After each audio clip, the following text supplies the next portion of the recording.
एक बड़ा आयोजन हुआ महाकुंभ का, काफ़ी सफल रहा। क्या आपको लगता है कि इसके बाद जो सनातन की, हिंदुत्व की जो सोच है वो और काफ़ी मजबूत हुई है? हाँ, हमने पहले भी बयान दिया, हम पुनः उस बात को दोहरा रहे हैं। भारत ने सनातन को प्रेज़ेंट किया और सनातन ने भारत को प्रेज़ेंट किया पूरी दुनिया में। भारत अब तक केवल अलग टाइप से दृष्टि रखने के लिए था, लेकिन अब सनातन के प्रेज़ेंटेशन के साथ, इस महाकुंभ के साथ भारत ने एक नई नई ऊँचाई छू है और जो अपनी कल्चर, अपनी संस्कृति को लेकर के सावधानी, अलर्टनेस देखा, वो पूरी दुनिया उससे आकर्षित हुई और पूरी दुनिया के लोग क्या फ़िलिस्तीनी, क्या नाइजीरियन, क्या रशियन, क्या जर्मनीज़, हर जगह के नागरिक यहाँ आकर के उस प्रचार की कोशिशें भी बहुत हुई और योगी जी ने सदन में विस्तार से बताया कि किस तरह से कुंभ को बदनाम करने की कोशिश की गई। ये तो हमेशा से आदिकाल से ही चलता रहा है कि राम पक्ष तो रावण पक्ष भी रहा। तो पूर्व समय से ही है, महात्मा यज्ञ करते थे तो राक्षस जा करके यज्ञ विध्वंस करवाते थे। तो ये कोई बहुत नई बात नहीं।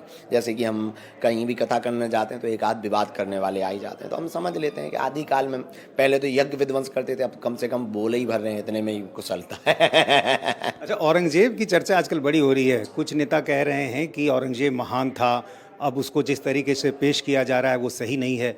बड़ी बहस छिड़ी हुई है। मंदिरों को तोड़ने वाला महान कैसे हो सकता है? हाँ, यूं हो सकता है कि उसने कुछ मंदिर जोड़े होंगे, पर बहुत मंदिर तोड़े हैं और तोड़ने वाला महान नहीं हो सकता है। इस दुनिया में कोई भी तोड़ने वाला महान नहीं होता। वो कितना भी महानता का कार्य करे, तोड़ने वाला मोहम्मद गोरी कैसे महान हो सकता है? औरंगजेब कैसे महान हो सकता है? इस देश में महान तो वो हो सकते हैं जो जोड़ने का काम किए। छत्रपति शिवाजी, छत्रपति संभाजी, ये वो देश के लोग हैं जिन्होंने जोड़ने का काम किया। और ऐसे मुगलों, आतिताइयों के नाम पर जो पहचान है, प्रतीक है, सड़कों के नाम है, वो अभी भी बने हुए हैं। इस देश से, खासकर बिहार से और इस देश से, हम तो कहेंगे कि ये जिन्होंने भारत के ऊपर आधिपत्य किया और जिनके कारण भारत में निर्दयता, क्रूरता और दीनहीन लोगों पर अत्याचार हुआ, उनका नामो निशान मिटना चाहिए। बीजेपी के कुछ सांसदों ने अपने पते में जो एड्रेस है वो तुगलक लेन का नाम विवेकानंद मार्ग कर दिया। अच्छा है, बहुत बेहतरीन है, ये तो ठीक है, बहुत अच्छा है।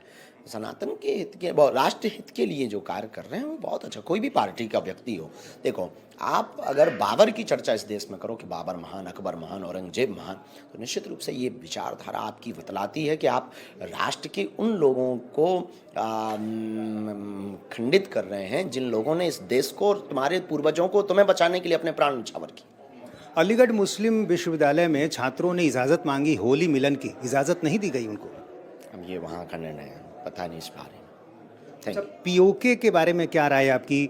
विदेश मंत्री लंदन में थे, किसी पाकिस्तानी पत्रकार ने पूछा कश्मीर समस्या का क्या समाधान है, विदेश मंत्री ने बड़ा करारा जवाब दिया कि जिस दिन पीओके भारत में मिल जाएगा कश्मीर समस्या सुलझ जाएगी।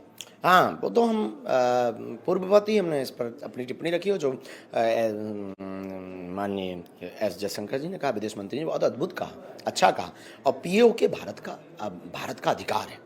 अभी भारत समृद्ध है। हम तो सरकार से कहेंगे कि अभी आपके पास सामर्थ्यता है और आप सुदृढ़ रूप से पूरे विश्व में प्रस्तुत हो रहे हैं। भारत अब एक नई ऊंचाइयों पर है। तो अभी वर्तमान, अभी मौका है, सही मौका है, यही मौका है पीओके को मिलाने का। तो घुसपैठियों की भी चर्चा आप करते रहे। दिल्ली में रोहिंग्या घुसपैठियों के खिलाफ एक अभियान चल रहा है, उनको ढूंढा जा रहा है, निकाला जा रहा है। आपको लगता है कि ये बहुत जरूरी देश भर में, केवल दिल्ली में नहीं, देश भर में, प्रदेशों में नाम बदल करके, पहचान बदल करके, फर्जी आइडेंटिटी कार्ड और आई कार्ड बना करके लोग रह रहे हैं।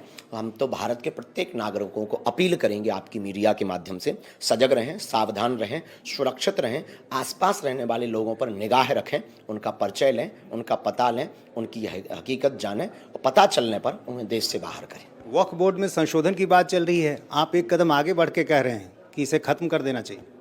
हिंदू राष्ट्र हो जाएगा, ये सारी चीज़ें शून्य हो जाएंगी। हम हिंदू राष्ट्र चाहते हैं। अच्छा, प्रधानमंत्री गए थे आपके दरबार में, बड़ी चर्चा हुई। इससे पहले भी एक बार उनकी तरफ से अर्जी लगी थी 2023 में शायद, तब अगले साल वो प्रधानमंत्री बन गए। क्या 29 की अर्जी फिर लगाई हो? नहीं, ऐसा तो हमें ध्यान नहीं है। पर यशस्वी माननीय प्रधानमंत्री बहुत सहज हैं, सरल हैं, और वो एक बुंदेलखंड के लिए जो सबसे बड़ा उपहार और वरदान medical science institute of research centre Bageshwar Dham का जो कैंसर हॉस्पिटल बनने जा रहा, उसकी शिलान्यास न्यू भूमि पूजन में पहुंचे थे। और उससे संपूर्ण बुंदेलखंड के लगभग यूपी के 10-12 जिले और मध्य प्रदेश के लगभग 8-9 जिलों में एक बहुत बृहद प्रभाव पड़ा। यशस्वी माननीय प्रधानमंत्री जी के विशाल हृदयता की सहृदयता दिखी कि उनका बुंदेलखंड के प्रति और राष्ट्र के प्रत्येक कोने के प्रति कितनी सजगता है और कितना समर्पण है, कितना आत्मीयता है।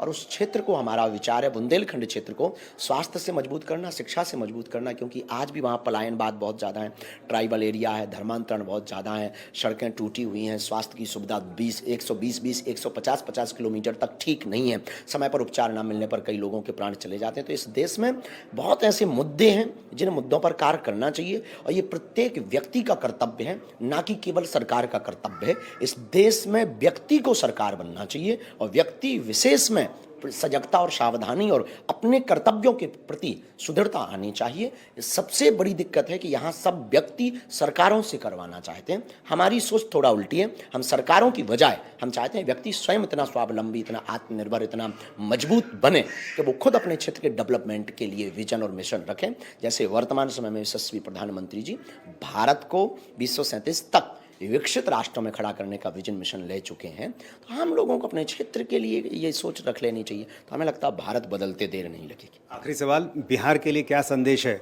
कल प्रवचन में आपने कहा कि हिंदू राष्ट्र की जो बात है वो सबसे पहले, सबसे ज़्यादा उसकी शुरुआत बिहार से होगी। हमारा प्रेम बिहार से बहुत है और बिहार हमारा हृदय है, बिहार हमारा घर है और बिहार के प्रति अपनत्व है, क्योंकि ये जानकी माता की भूमि है, ये वो ज्ञान की भूमि है, ये नालंदा विश्वविद्यालय की भूमि है, ये बुद्ध की भूमि है, ये प्रबुद्ध की भूमि है, ये संतों की भूमि है, ये भक्तमाली जी की भूमि है, ये वो भूमि है जहाँ प्रभु श्री राम भी आए तो पहुना बन करके आए हैं।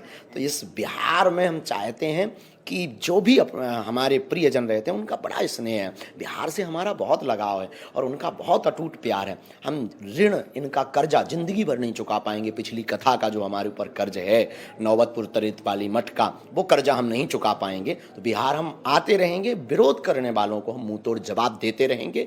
वो ज़्यादा विरोध करेंगे तो हमने कहा था कि हम यहाँ मठ भी बनाएंगे, फिर यहाँ रहेंगे भी। लेकिन एक बात तय है, हिंदू राष्ट्र बनेगा अगर भारत, तो बिहार का क्रम सबसे अव्वल होगा, हमारे बुंदेलखंड से भी। लेकिन लोग ये जानना चाहते हैं कि बाबा ये बता दें कि 2025 में बिहार में क्या होगा। Thank you. तो ये थे बाबा बागेश्वर, खुलकर बोलते हैं, हर विषय पर बोलते हैं और उन्होंने अपनी बातें रखी है। एक एक सवाल का उन्होंने अच्छे तरीके से जवाब दिया। कैमरामैन विनोद कुमार के साथ नीतीश चंद्र, इंडिया टीवी, गोपालगंज।